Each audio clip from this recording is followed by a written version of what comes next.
Hello and welcome to the Midday News. I'm Carol Kidu Jr. Prime Minister James Marape has urged all citizens to prioritize the development of Papua New Guinea and abstain from unnecessary political conflicts. Marape made this call in the wake of the unsuccessful Supreme Court review application of 2022 general election by the member for Yelibu Pangia, Peter O'Neill, on Wednesday.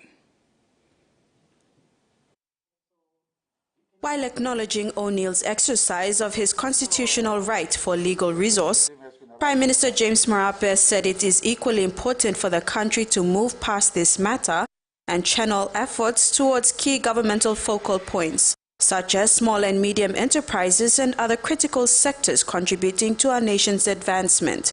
Marape said the government is committed to fairness and inclusivity for all individuals contributing to the nation's betterment.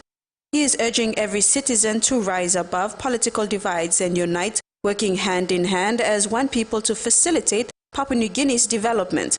The Prime Minister admitted that the country has been facing challenges, including addressing law and order issues, strengthening the economy, improving public service delivery, and managing the Bougainville situation.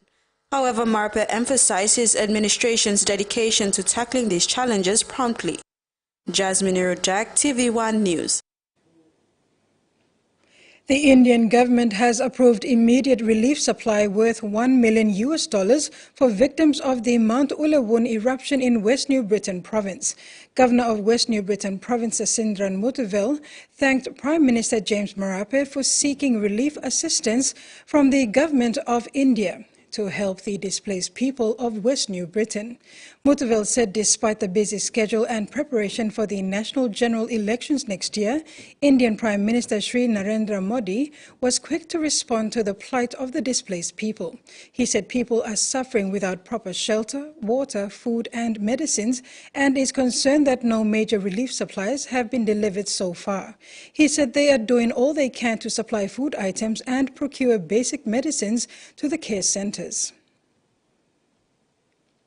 Prime Minister James Marape has conveyed heartfelt appreciation to the people and government of Australia for their continuous budget support to Papua New Guinea. He said this during a meeting with Australian Treasurer Jim Chalmers on Wednesday, December 6, 2023 in Canberra.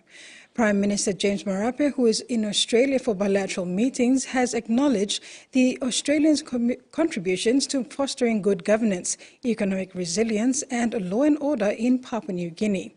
He also praised Australia's initiatives such as study opportunities and labour mobility programs as vital elements in promoting people-to-people relations, a key factor in strengthening bilateral ties between the two nations.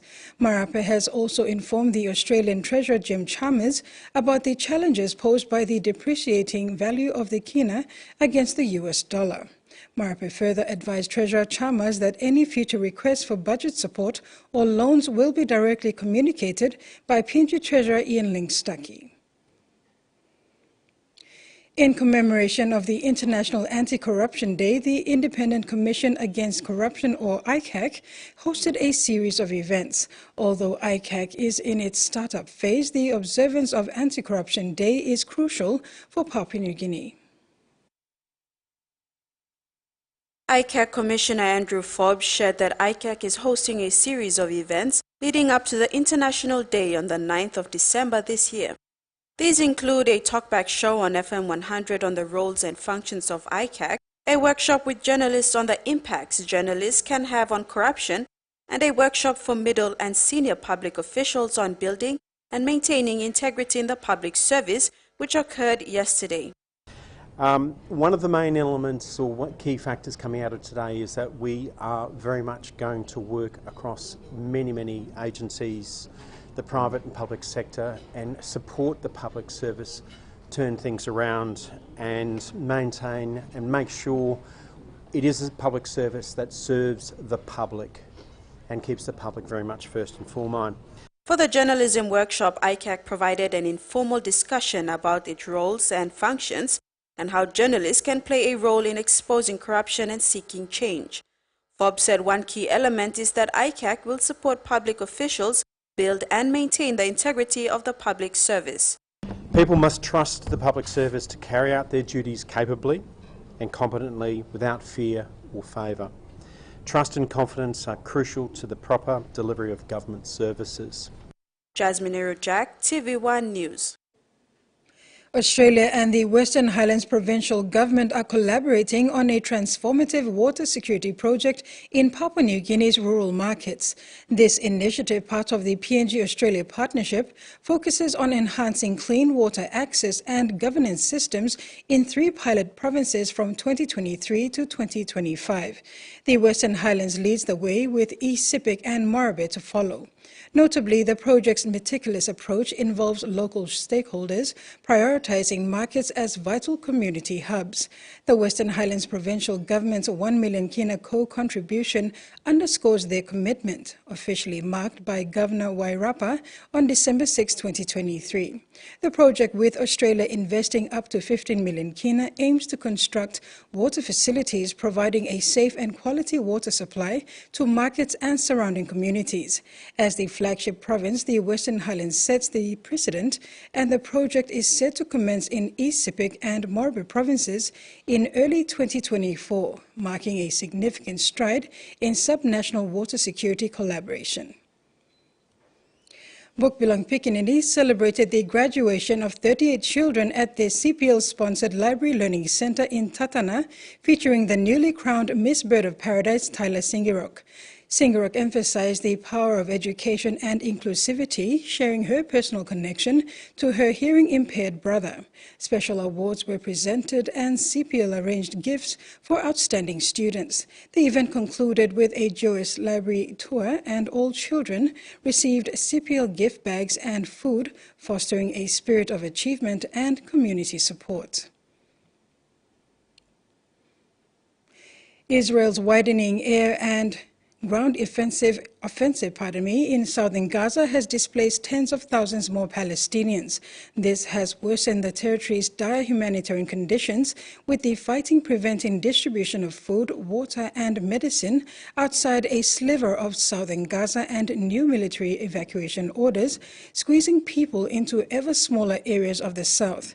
The United Nations said 1.87 million people, more than 80% of Gaza's population, have been driven from their homes since the start of the Israel-Hamas war. The UN also says that all telecom services have been shut down due to cuts in the main fiber routes. On Wednesday, the United Nations chief urged the UN Security Council to use its influence to prevent a humanitarian catastrophe in Gaza. Another man who was recently released from immigration detention has been charged by police. His capture in Melbourne comes as federal parliament is on the brink of passing laws to have the dangerous former detainees put back behind bars. Striding out with the team formed in his name. Nice cap. Thank you, sir.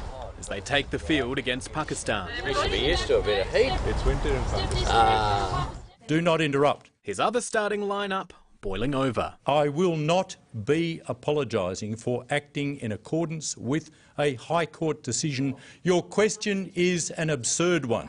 Okay. Tempers fraying as the government faces pressure over the release of 148 people from immigration detention, 4 of whom have since been arrested. One man charged in South Australia over the weekend for indecent assault. This afternoon, another accused of stealing luggage at Melbourne Airport. Australians are judging this government by its abject failure in responsibly handling this situation. If I had any legal power to re-detain all of these people, I would do it immediately. The solution, a new preventative detention regime to send the most dangerous criminals back behind bars. The government would ask a judge to decide whether it's likely someone could commit another serious violent or sexual offence. We've already begun working through the worst offenders. But when asked repeatedly how many would end up back before the courts, repeatedly refusing to answer. Is it because, as the opposition argues, it is actually only going to be a small number? I could only preempt that if I was not taking seriously my responsibility to get the best outcomes for community safety. And that ends the Midday News. Join us at 6 for more.